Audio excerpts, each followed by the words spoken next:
Hello, everyone. Welcome to our conference, Wiring Wellness Neuroscience for Team Health and Business Performance. I'm Claire Hayek, founder of MSP Teambuilding and Team Culture Strategist, and I'll be your host for the next 30 minutes. It's going to fly by, I guarantee it. And we're really happy to join in for you to join us in this morning. And thank you for taking the time. I think it's important for people to connect, even though it's virtual. So obviously, you all know what today's session is about, but we're going to talk about and observe mental health awareness and talk about also that awareness this month and how we're going to talk about mental health awareness and the whole subject of well-being in the month of May. And without further ado, I really would like to present Anne-Marie Roy. She's a business coach and an expert in neuroscience and mental health that is currently a candidate for a doctorate in BA. Anne-Marie has over 15 years experience managing teams and advocating for mental health in the corporate setting. So she combines her extensive academic insights and a genuine passion for promoting mental well-being in the workplace. Welcome, Anne-Marie. Oh, well, thank you. I'm so happy to be here today to talk about mental health and how the latest discoveries in neuroscience and neuroplasticity and how the brain is a powerful tool to help us achieve and thrive in workplaces that are really demanding in terms of change, in terms of rhythm. So sometimes it's fast-paced environment. And we've talked a lot about mental health, but we have a long way to go still. Oh, we do. Oh, yes, we do. And it's okay because at least we're doing something about it. I think the more we talk about it, the better, right? And there you go. So today we're going to explore the latest research and neuroscience research and how it's related to mental health and workplace performance. We're also going to be talking about how mental well-being influences business functions and decision-making creativity. And finally, Anne-Marie's going to share some practical strategies on how, these strategies that can help us manage stress better, right? And improve those team interactions. We will have, I promise, we'll have about 5 minutes for Q&A right before we wrap up. We have a lot to cover in 30 minutes. And we'll also have, just want to mention, we're going to have a giveaway that we'll share with you at the end of the conference, kind of a little incentive for you to stay with us and interact with us in the chat. We'd love to hear from you. And really, we want this to be as interactive as possible because that's how we learn the most, right? So let's just dive right in. But before we start, I'd like to know where you're joining us from today. So please take a couple of seconds to put it in the chat. We'd love to know what's going on, where you're from, et aussi, bienvenue à toutes les personnes francophones. On est bilingue. Et we choose English because there's a lot of people that don't speak French. Et c'est surtout pas pour pénaliser les francophones, mais ça nous ferait plaisir à un moment donné de faire une conférence en français. Anne-Marie aussi, évidemment, elle parle français. Avec plaisir. Montréal, hello. Bienvenue. So we have Montreal, Toronto, Montreal, Ottawa, Franco, yes. Excellent. So keep them coming. We'd love to know where you're joining us from. And so let's get right to it, right, Anne-Marie? So again, we don't have a lot of time, so let's make the best out of it. Anne-Marie, could you share how recent neuroscience discoveries are transforming our understanding of workplace stress?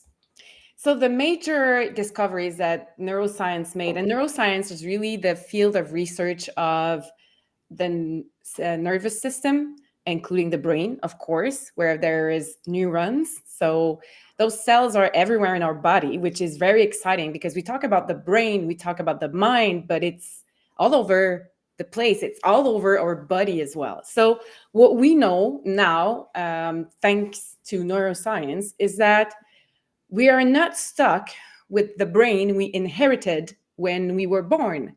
So we have the ability to change its structure. This was the main or major discovery in neuroscience in the past decades or so. And then we also know now that stress is triggering the amygdala, which is a part of our brain responsible for emotions, processing emotions. And when you trigger it and then again and again and again, it may impair your prefrontal cortex. Okay. And that area of the brain is responsible for what? Decision making, problem solving. So the amygdala is going to trigger the flight or fight response, as we know, and then it's going to have a stress response, and the stress response can impair your decision making and problem solving, which is really annoying when you're a leader. I can just imagine. Absolutely. This is very interesting. Okay. Very annoying. So now that we know that, so that's the bad thing. And then you have in the brain what's responsible for its structural change. It's called neuroplasticity. Neuroplasticity is the ability of the brain to change itself in reaction to its environment and experiences. And you have bad neuroplasticity and you have positive neuroplasticity.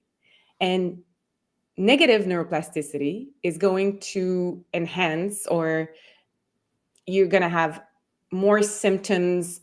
And I'm not a doctor, but you're going to experience more negative feelings.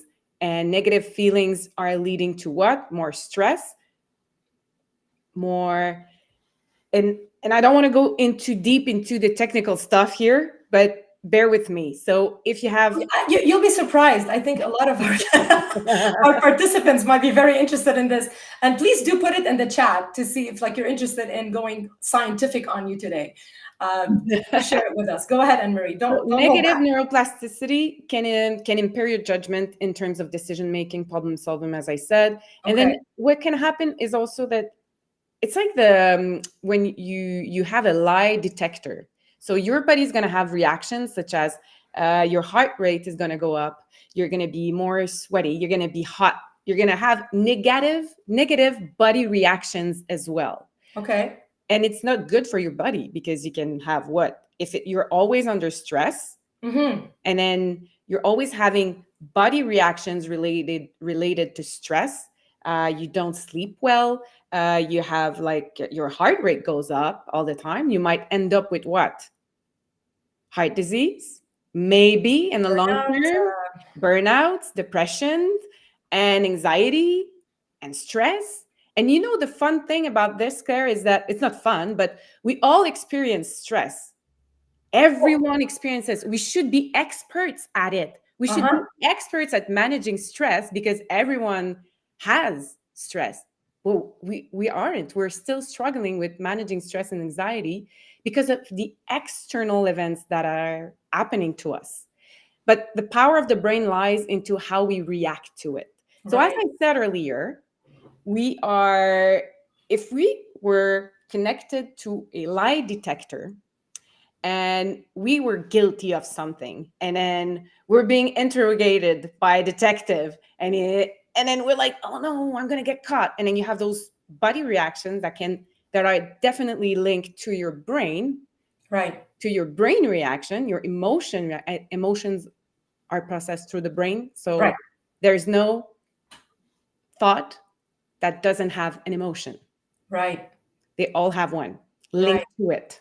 But the good news, the optimist here, the good news is that with neuroplasticity, with neuroscience, and with strategies that we can apply, recognizing it, we can turn these around and, I guess, develop new pathways in the brain to manage it better. And I know you're going to give us the strategies later, but I'm just too excited for show me please how, because, we all go through it. And if nobody's stressed ever, good for you. But really, right? It's something that we live with. So let me just throw a little question here to the audience or the people with us. So just put it in the chat, yes or no. Have you recognized signs of stress in your workplace that could benefit from neuroscience-based strategies? In a nutshell, you do really want to know and are interested to know on how neuroscience can help manage that stress in a way? Yes or no? Have you recognized signs of stress in your workplace? We want to know. We kind of want to assess on how many of you feel that stress. Or do we have more yeses or more nos? And Anne-Marie, I'll let you kind of read off the chat what we're getting. Yes, well, so far, yes. Hopefully, they're going to say yes. In a way, because this wouldn't be useful otherwise. Yeah, But well, otherwise. it is kind of the approach about knowing how to manage it with Yes. neuroscience. I think that the question is kind of gearing towards, because some people don't believe in it, and some people Yes. are really curious about, don't know much about it. So it's kind of an unknown. So it puts us in a, I don't know, I'm skeptical. I don't know what you're talking about here, right? And the idea here, when we talk about mental health awareness, and is to bring subjects that bring awareness to it and give strategies to deal with it and help, right? So sometimes also the brain needs to understand something in order to adopt it, right? I mean, I'm not an expert, but I'm assuming so, right? Yes. So thank you for sharing this with us in the chat. Let's move on to the next question, Anne-Marie. How does mental well-being influence leadership styles and critical functions like decision making, creativity in these high pressure environments, in these stressful environments? Yes. Well, first, before I dive into how it affects or how it has an impact on decision making and creativity, it is important to say that neuroscience is a field of research. And what I will be pointing in this field of research today is going to be neuroplasticity, which neuroplasticity is the ability of the brain to change itself and respond to environment and experiences. Very important. And there is many research, and neuroscience has a lot of tools to enhance our brain functions, and I'll share a couple later. Some of them you're going to know, but now let's just make sure that we understand how our brain can play against us.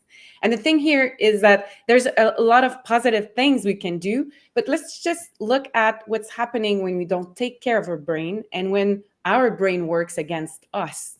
Right. And what happens is, if you are a lot under stress and you are always in a changing environment and your brain reserve is depleted, you won't have the ability to access the richness or the wealthiness of your brain's information, because you have so much to offer in your brain.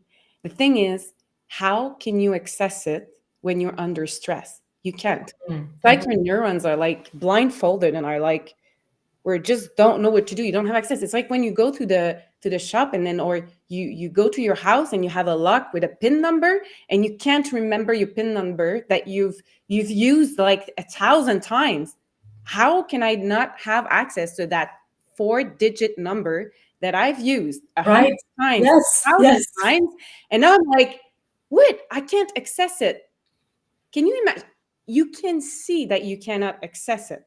Okay, so because it's real, you're like, oh no, I can't remember my password that I've chosen 5 minutes ago, Right. or I've used it 100 times. Am I losing my mind? No, your mind is perfect. You just cannot access all the information that you have.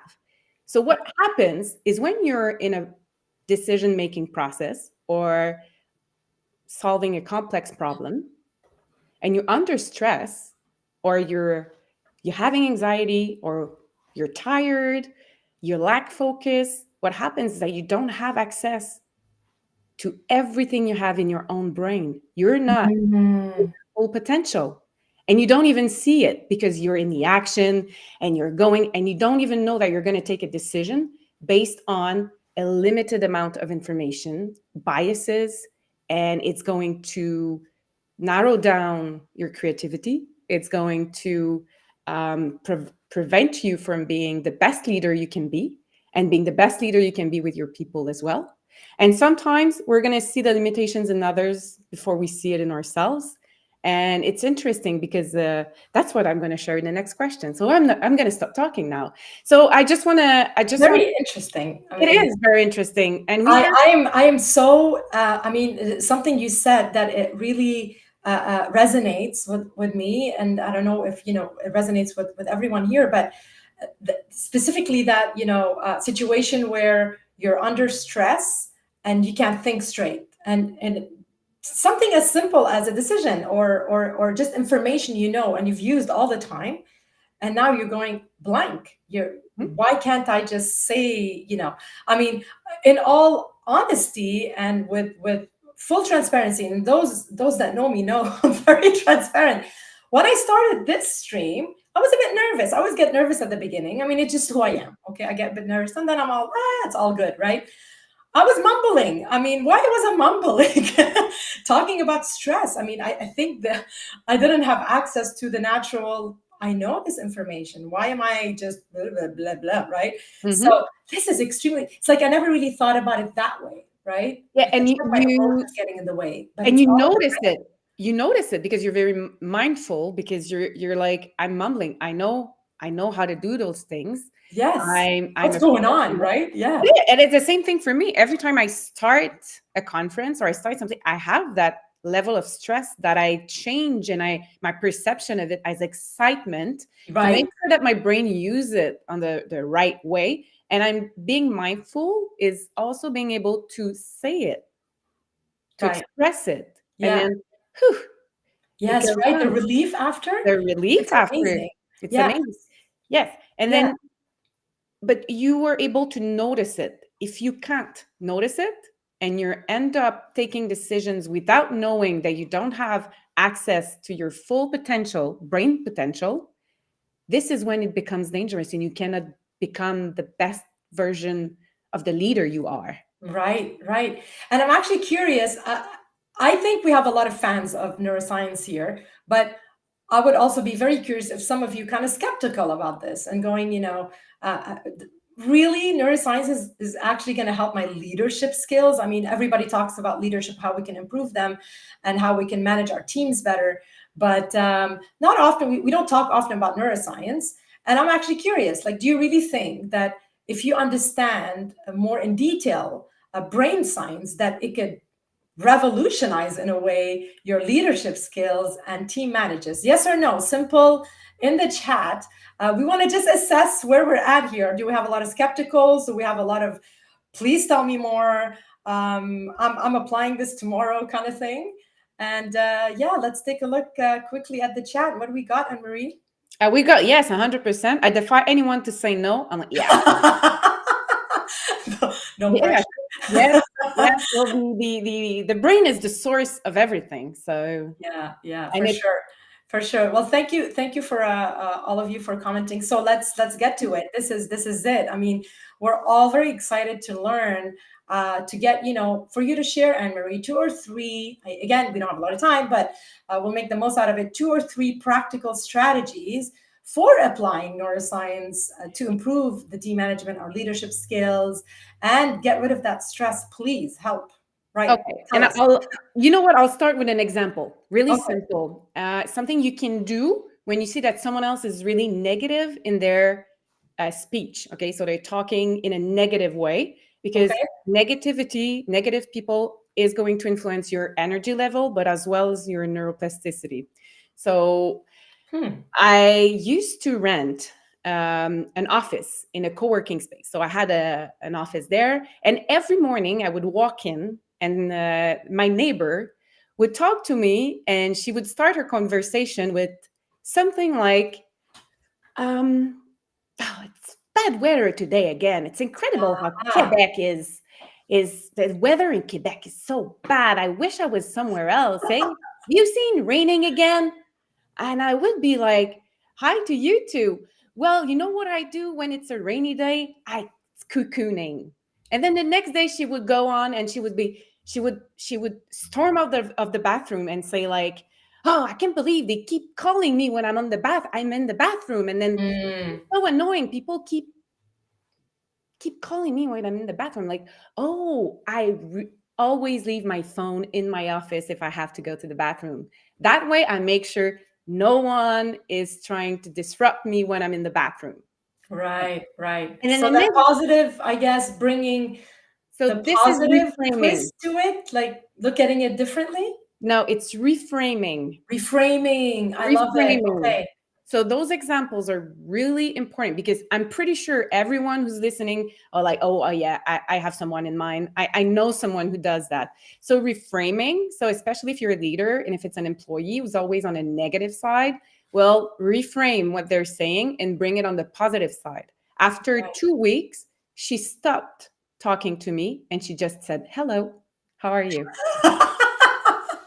Okay. It Okay. works, but Right. you have to do the work. So you're Right. being So mindful.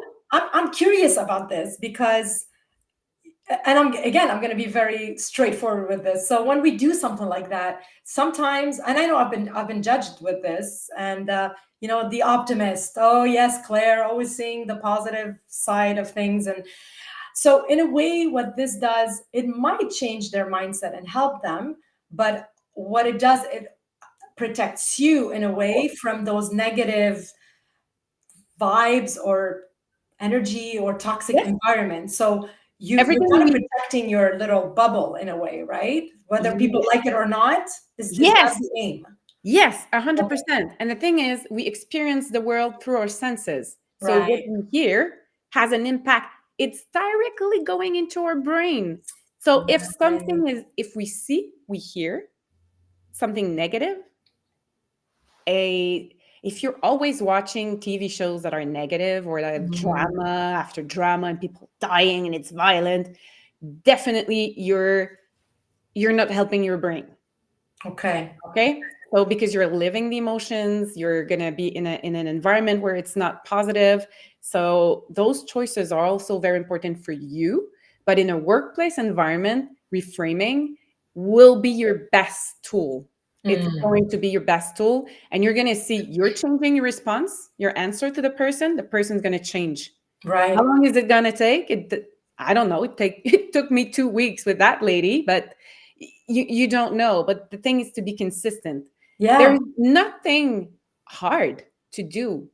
Everything that neuroscience suggests or had proven with research, it's not hard.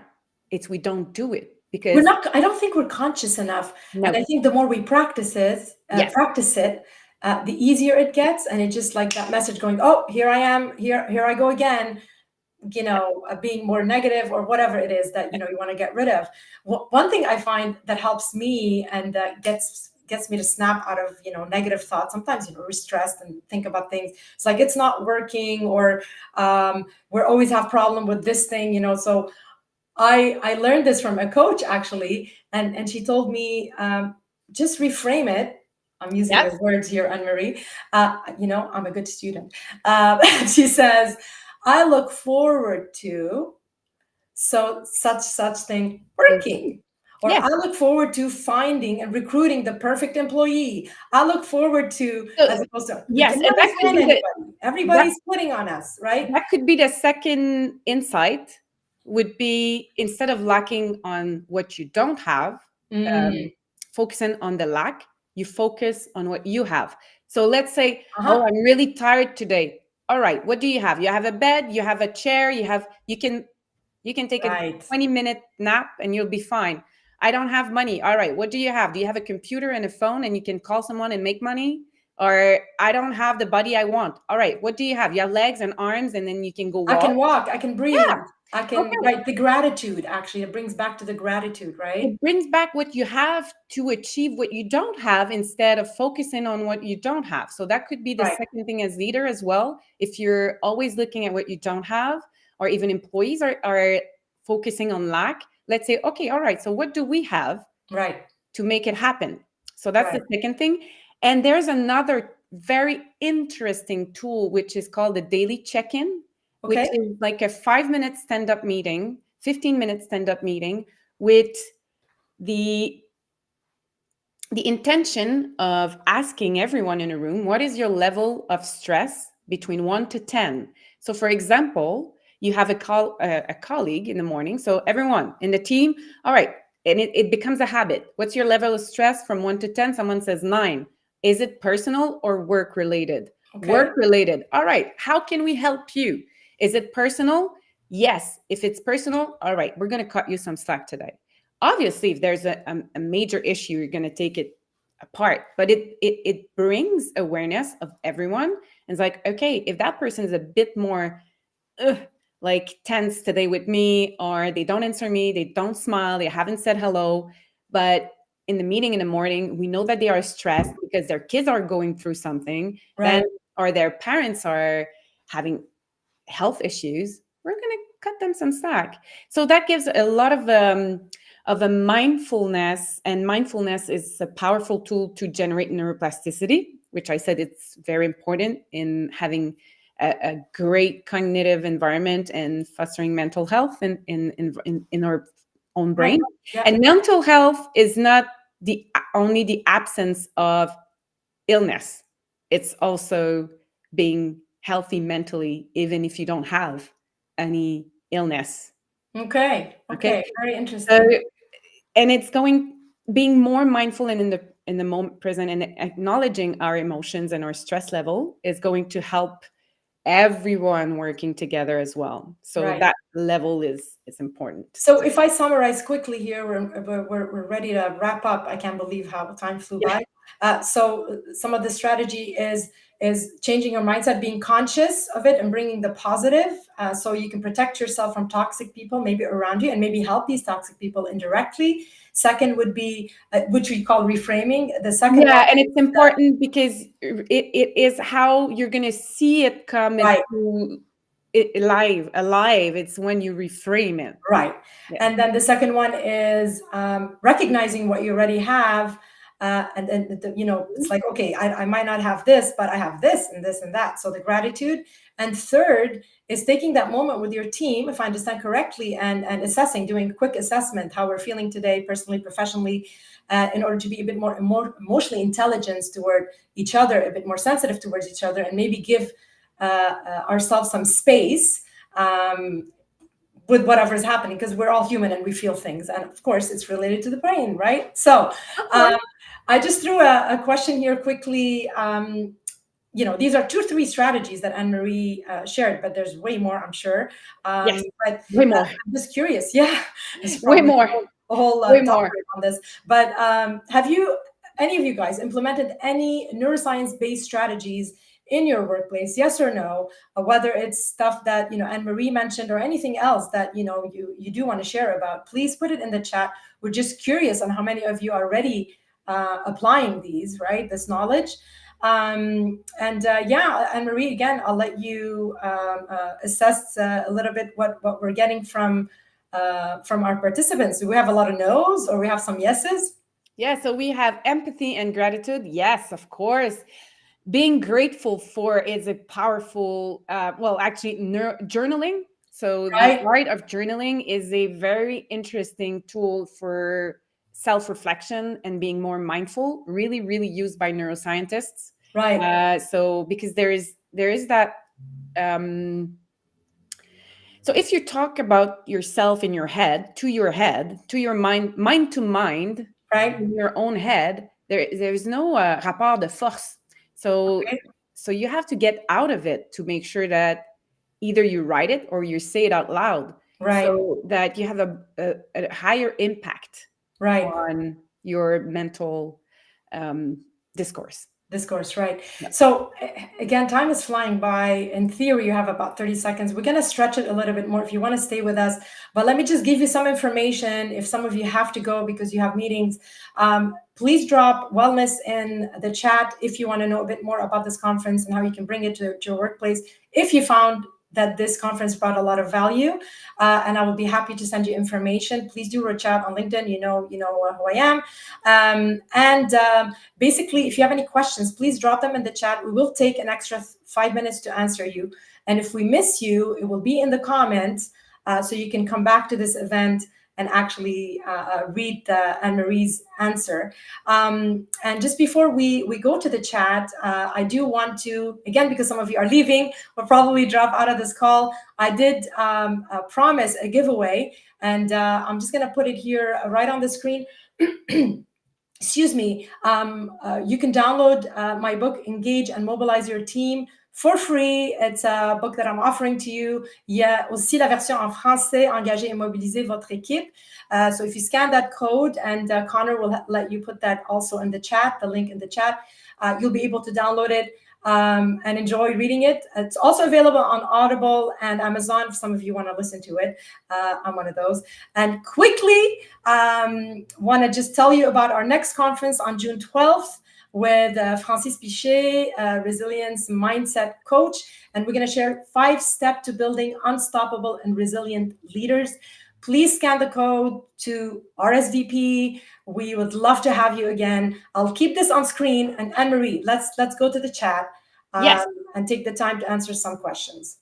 So they answered your question first. So they said, yes, they have implemented neuroscience-based strategies in their team, in their workplace. And it's interesting because sometimes we don't know them under the name of neuroscience-based tools, but there's a lot of people that are using them without knowing that they have a positive impact. But most of the time we use it for us and not within the organization. But an organization is also a brain. It's also you have an organizational brain. So it's very interesting because we can take it very far, and how neuroplasticity can be created within the organization, not only in the individual, and the cultural changes as well with the concept of epigenetics and epiculture. Anyway, I'm not saying much. I want to know more.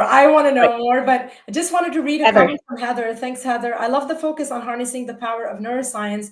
I'm a huge fan of mindfulness and being fully present in the moment, as well as reframing. Let's go. I also love using techniques to calm the nervous system, like breath work. We hear a lot about breath work. Scrolling through this here, there's a lot of thank yous. Thank you, guys. And here's a question from Natalie Bonnet.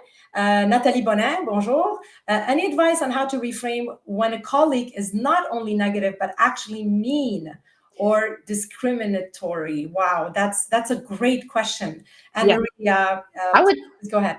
I would reframe, of course. I would reframe every time the person would be mean or discriminatory, but it goes beyond this.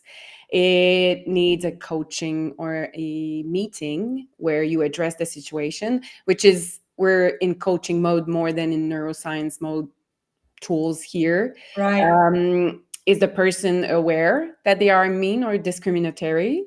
We need to know if the person is aware of it. Is it a stress response? Because that's the other thing. Nobody's wired the same way. For one person, it's going to be totally normal to live an event without stress, and for someone else, it's going to be a highly stressful event. And I would probably take this to HR if it's discriminatory as well. I don't. So it's something that we can try to deal with, if I understand correctly. But when it becomes a bit serious and on the toxicity, it's better to maybe try to understand a little bit where it's coming from. And if we're not comfortable with approaching that person about it, then talk to HR and look into how we can help that person in a way.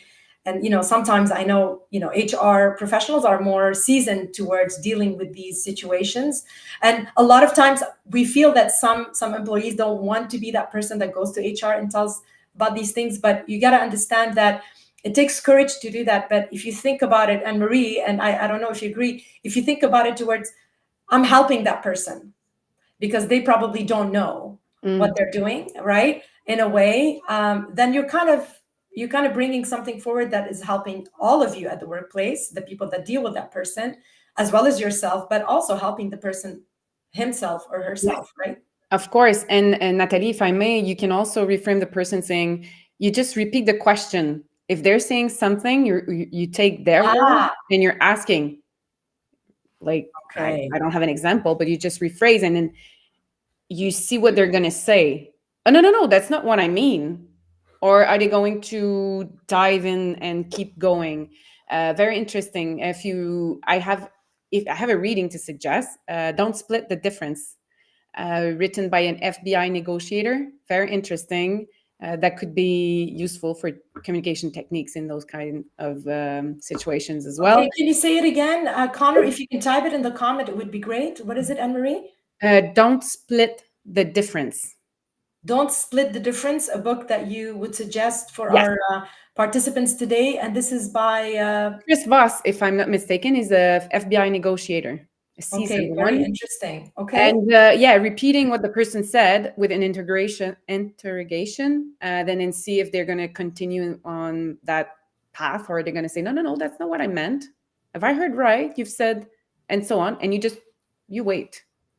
Okay, I love that. I love that. This is very, very interesting. Thank you so much, Anne-Marie. That was that added so much value. I mean, it added so much value for myself, and I truly hope that it added value to you, and that is going to help you and your team. So again, please do type wellness in the comment if you want to know more about this conference, how you can bring it to your workplace. And again, we will see you hopefully on June 12th, where we take it further. It's kind of like vibing with the same thing. How can we be better people and enhance our mindset? Okay, it's not neuroscience, but really it is, right? Mindset with Francis Pichet, great resilience mindset coach. That is so talented. And more neuroplasticity going to make you more resilient. Oh, and I'm sure Francis will have a thing or two to say about this, because it's all related. And I honestly really enjoyed this. I hope you enjoyed it too. I don't want to hold you longer. See you soon, Anne-Marie. Always a pleasure. Merci beaucoup tout le monde. C'était tout un plaisir et on aimerait bien vous revoir. Alors à la prochaine. See you soon.